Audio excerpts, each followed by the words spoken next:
کون ہے؟ تراویح میں حافظ صاحب کو پیسے دے سکتے ہیں؟ نہیں.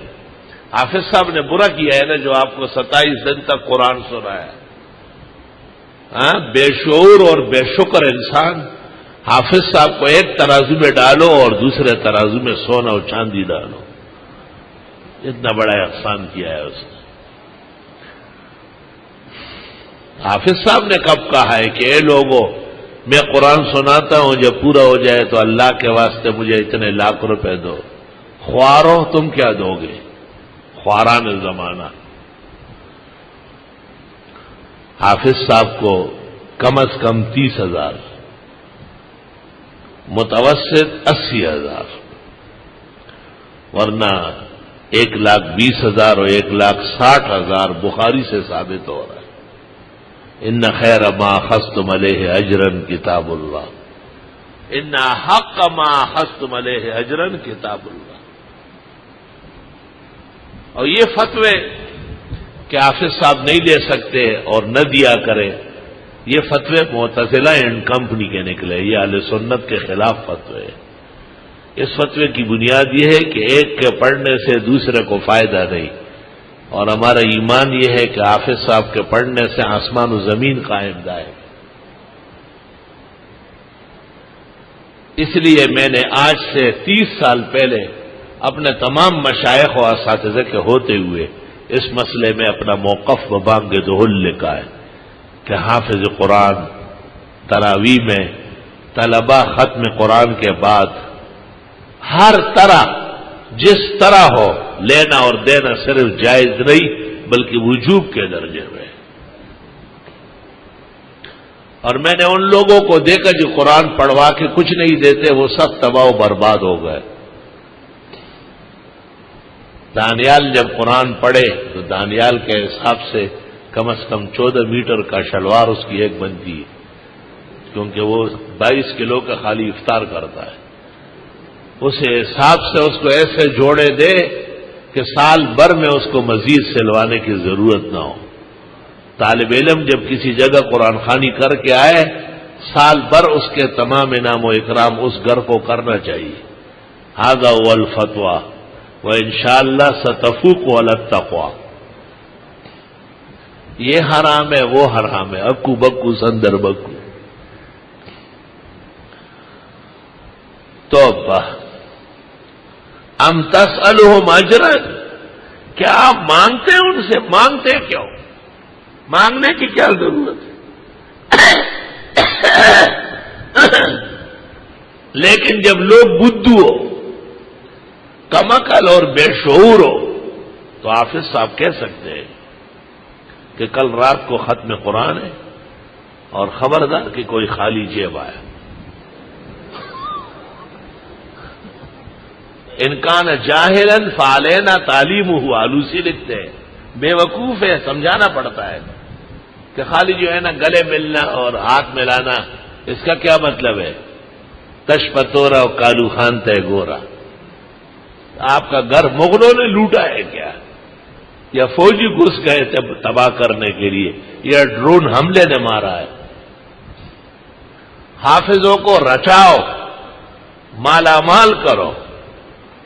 اور فتویٰ عاجز فقیر کا تحریراً کتابی شکل میں شائع ہو چکا ہے.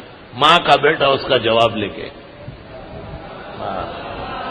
ساڑھا پلہ بھاری ہے. جنہوں نے مجھ سے بخاری پڑھی ہے وہ خوب سمجھتے ہیں، ان کو سب معلوم ہے. وہاں میں پورا سال ان کو سمجھا چکا ہوں، ان کو ضرورت نہیں ہے اعادے کی. اتنا یاد رکھو کہ ایک دارالافتاء جو بہت قیمتی اور بیش بہا ہے، ہمارے بھی اس پر یقین ہے، لیکن اس سے غلط فتویٰ نکلا ہے، اور اس کے بعد دوسرا اور تیسرا. یہ آپ کو پتہ ہے لکیر کے فقیر بیٹھے ہوتے ہیں، اور دارالافتاء میں کون لوگ ہوتے ہیں یہ بھی آپ سب سمجھتے ہیں. جو سب سے بڑا احمق ہوتا ہے وہ وہاں گھستا ہے. جو وفاق میں الراسب ہوتا ہے وہ مفتی بنتا ہے. الراسب علیہ من اللہ ما علیہ. کوئی عظیم النظیر متباہر فقیہ جو علم حدیث اور قرآن و تفسیر پر بالغ نظر رکھتا ہو، وہ کبھی بھی ناجائز نہیں کہے گا. حضرت الاستاذ مولانا یوسف بنوری نے معارف السنن میں لکھا ہے کہ لوگ کہتے ہیں دنیاوی کاموں پر لینا دینا جائز ہے اور اخروی پر نہ لے، والعلت تقتضی ان تعم، علت تو عموم چاہتی ہے کہ سب میں جائز ہونا چاہیے۔ شان ورشا فیض الباری میں کہتے ہیں لوگ کہتے ہیں ایصال ثواب والوں کو نہ دے، وَأَنَا أَكُفُّ لِسَانِي عَنْهُ، میں اپنی زبان کو کنٹرول کر رہا ہوں، ناجائز نہیں کہتا ہوں۔ دیکھیں یہ متبحر علماء ہے، یہ متبحر علماء ہے۔ القاموس فی الفقہ عبدالسلام ندوی نے شائع کی ہے، اس میں نے اس کو خط لکھا تھا بہت مفصل، اللہ جزائے خیر دے، میرے خط کے اقتباسات پر فتویٰ جاری کیا ہے، اور اس نے لکھا ہے کہ لینے اور دینے والوں کے دلائل قوی ہے اور منع کرنے والوں کے دلائل پی کے کمزور بیکار ہے، فضول ہے، من نائل للخیر ہے نا۔ درس، فتویٰ، پڑھانا، قرآن خوانی، تراویح مطلق سب غلط باتیں۔ جی حافظ قرآن کو نہ دے، علم تری کیف سے پڑھو، علم تری کیف قرآن نہیں ہے کیا؟ یہ تو قریب ہے کہ کلمہ کفر ہو جائے۔ علم تری کیف کون پڑھے گا؟ وہ بھی کوئی حافظ پڑھے گا؟ ہر ٹٹو اور بلو تھوڑا ہی مصلی پہ تراویح پڑھا سکتا ہے۔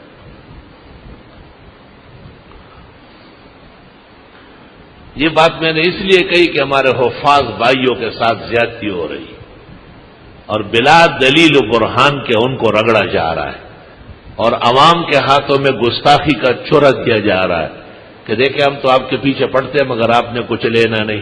کیوں؟ وہ آپ کے ہاں بدکاری کرنے آیا ہے کیا؟ اس نے اللہ کے نبی کے مصلی پر آپ کو بہترین اجر اور ثواب کما کے دیا ہے، آپ بھی بہترین اجرت، انعام و اکرام سے اس کو مالا مال فرمائے۔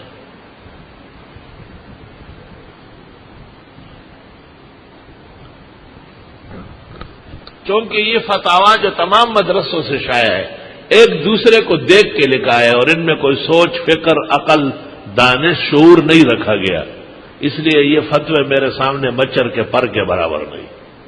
میں ان کو فتوے سمجھتا ہی نہیں ہوں، میں ان کو اخبار جنگ کے صفحے سمجھتا ہوں۔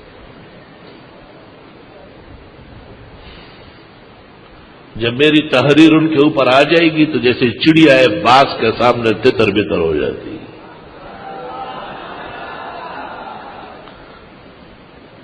اور نعرے لگاؤ گے، صبر کرو ذرا۔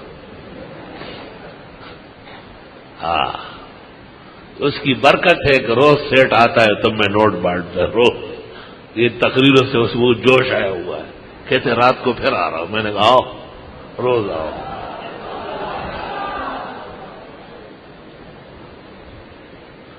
الحمدللہ میں نے طالب علمی کے زمانے سے معذرت کی تھی اور اساتذہ کرام سے گزارش کی تھی کہ یہ فتویٰ آپ کا صحیح نہیں،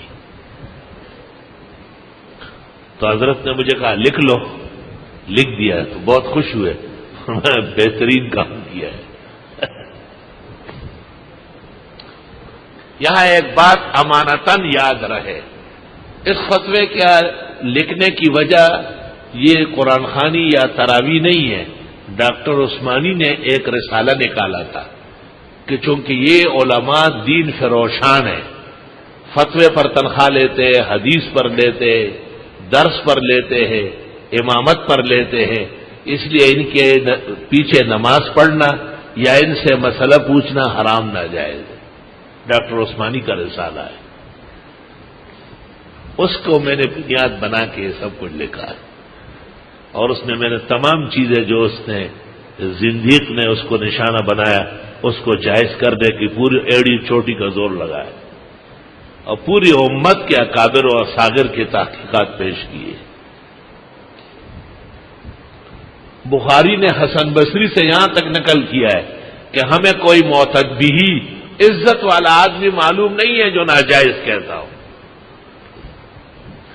آخری بات سن لو، ابھی 27 کو حرمین شریفین میں قرآن خوانی تراویح کا ختم ہوگا، آپ ذرا اس رات کو دیکھ لیں، تب پروگرام دیکھیں، اعلان ہوتا ہے مراکش کے بادشاہ کی طرف سے مرسڈیز گاڑی 4 فلاں جگہ، یہ نمبر، یہ چابیاں امام سدیس کے لیے، فلاں شہزادے کی طرف سے عزیزیہ میں 3 ایکڑ پر مشتمل محل، قرآن پڑھنے کی سلے میں چابی اور کاغذات حاضر ہے، ان کا سیکرٹری آ کے وصول کرے۔ گاڑیاں، سونے کے بکسے، حنابلہ کے مذہب میں کعبے کے بالکل سامنے، یہ دلیل صحت ہے الحمدللہ۔ جو اس کے مقابلے میں وہ سارے فتوے کمزور اور بے دلیل فتاوا ہے وہ سب۔ ہاں یہ ٹھیک ہے کہ وَلَا تَشْتَرُوا بِآيَاتِي ثَمَنًا قَلِيلًا، تھوڑے نہیں ہونا چاہیے، خوب معقول ہونا چاہیے۔ اس لیے وہ سونے کے بکسے اور کوٹیاں، محلات، بنگلے، مرسڈیز گاڑیاں اور پتہ نہیں دنیا کے کتنے سرمائے، کتنے بینک بیلنس ان کے سپرد ہو گئے، ہر ختم ہے۔ پورا بادشاہوں کے ناموں کا اعلان ہوتا ہے کہ شاہ فہد کی طرف سے یہ، شاہ عبداللہ کی طرف سے یہ انعام و اکرام آیا ہے۔ تو اللہ نے کیسے مالا مال کیا ہے۔ اور جو لوگ کہتے ہیں کہ یہ ناجائز وہ ناجائز، انہیں کتنی دقتیں پریشانیاں درپیش ہیں، کیونکہ اس میں قرآن اور پڑھنے والے کی اہانت کا پہلو ہے، اور اس میں قرآن اور پڑھنے والوں کی عظمت کا پہلو ہے۔ جو قرآن اور پڑھنے والوں کو عظمت دے گا، اللہ اسے عظیم بنائے۔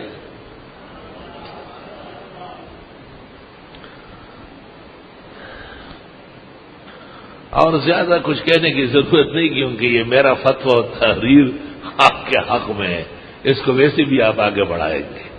کتاب چھپی ہوئی موجود ہے، احسن الرسائل، پہلے اس کا نام تھا فتویٰ بابت اکرام حافظ، پھر ایک رسالہ شائع ہوا جی ہاں دینی امور پر اجرت لینا جائز ہے، اور آج کل ہمایوں مغل نے 12 رسالوں میں شائع کیا ہے، اس کا نام ہے احسن الرسائل، کتابی شکل میں موجود ہے، عام مل رہی، بڑھ رہی۔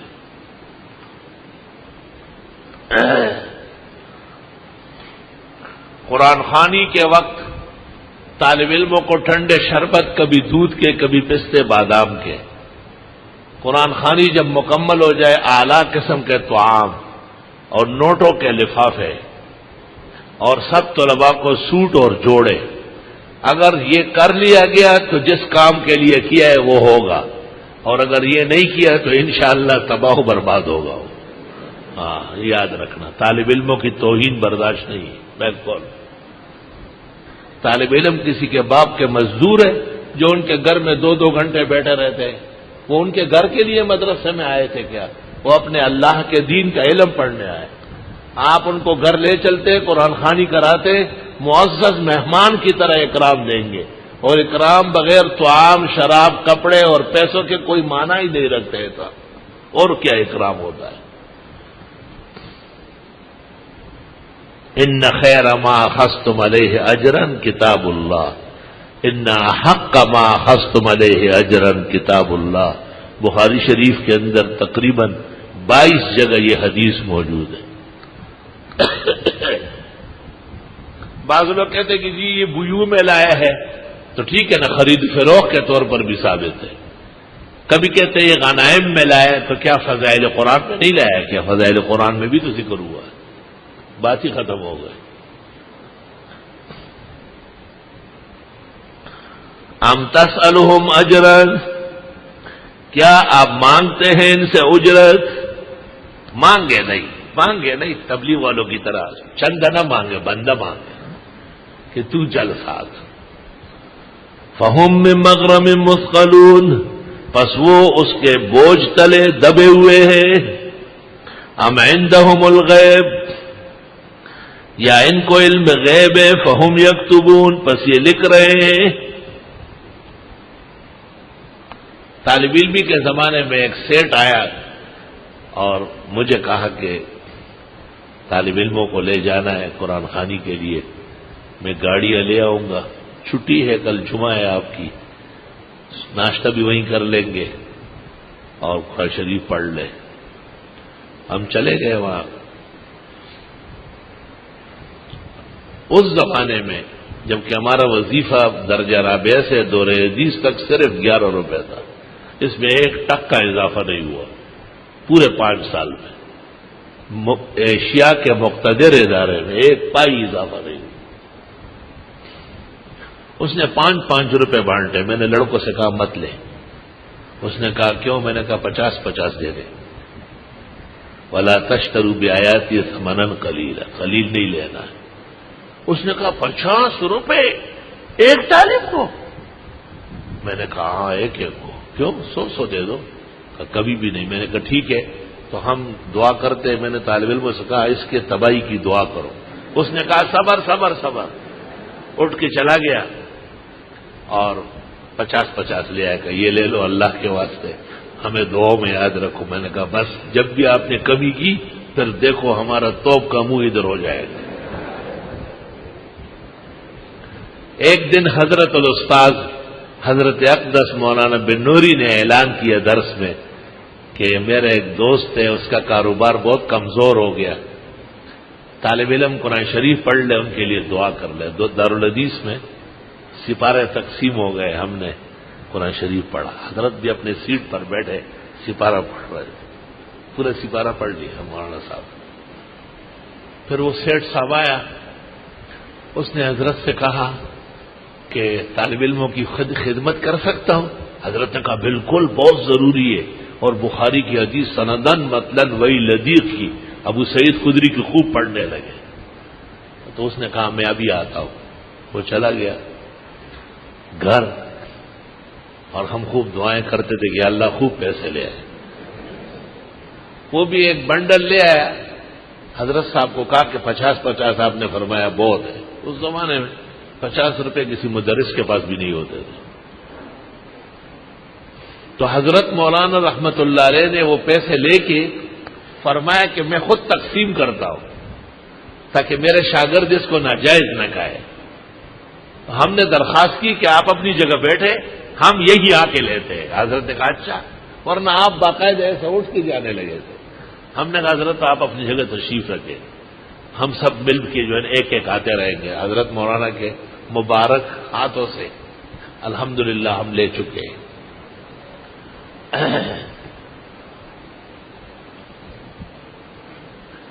سبحان اللہ و بحمدہ.